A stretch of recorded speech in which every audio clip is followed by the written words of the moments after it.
আমি কিভাবে মটন রান্না করি আজকে সেটাই তোমাদের সঙ্গে শেয়ার করবো। চলো সবার আগে মটনটাকে ম্যারিনেট করে নিই। এখানে আমি আদা, রসুন, জিরে, লঙ্কা সবগুলোকে পেস্ট করে নিয়েছি। তারপর সবগুলো একসঙ্গে মেখে নেবো। এর মধ্যে দিয়ে দেবো সর্ষের তেল। যে কোনো রান্নাতেই কাঁচা সর্ষের তেল স্বাদ বাড়ায়। আর দিয়ে দেবো হলুদ, লবণ, আর সঙ্গে দেবো টক দই। সবগুলো উপকরণকে একসঙ্গে মেখে আমি প্রায় আধা ঘন্টার জন্য এটাকে রেখে দেবো।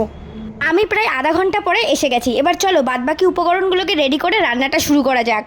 এখানে নিয়ে নিয়েছি গোটা রসুন, যেগুলোকে আমি আধা বাটা করে নেবো। আর এখানে টমেটো, আলু, পেঁয়াজ সবগুলোকে কেটে নিয়েছি। পেঁয়াজগুলো একটু বড় বড় করে কেটেছি।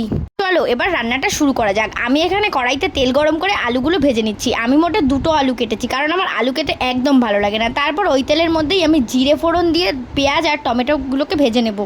বাঙালি মানেই আমরা জানি মটন প্রিয়। প্রায় 90% মানুষই মটন খেতে পছন্দ করে, কিন্তু আবার অনেকেই এই চিন্তায় খায় না যে এই বুঝি কোলেস্টেরল বেড়ে গেল, শরীর খারাপ করলো, কিডনির ওপর প্রভাব পড়লো, আরও কত কি হজমের সমস্যা।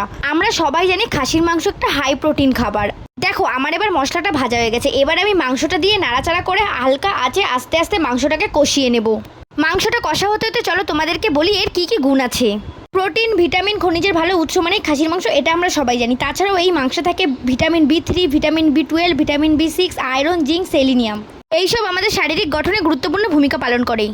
এছাড়াও আমরা প্রতি 100 গ্রাম মাংসে পাই 122 ক্যালোরি, 20 গ্রাম প্রোটিন। আমার এখানে মাংসটা কষা হয়ে গেছে আর আমার একটু খিদেও পেয়ে গেছিলো, তাই আমি একটা গোটা মিষ্টি খেয়ে নিলাম। আমি এখানে প্রেসার কুকারের মধ্যে আগের থেকেই গরম জল ফুটিয়ে রেখেছিলাম। তার মধ্যেই কষা মাংসটা এক এক করে পুরোটা দিয়ে দেবো। আমি এর মধ্যে দিয়ে দেবো ভেজে রাখা আলু আর আগের থেকে তুলে রাখা মাংসের তেল। এবার আমি মাংসটাকে কিছুক্ষণ ফুটিয়ে নেব। দেখো সব জিনিসের যেমন পজিটিভ দিক আছে তেমন নেগেটিভ দিকও আছে, তাই কোনো কিছুই অতিরিক্ত মাত্রায় খাওয়া ভালো না।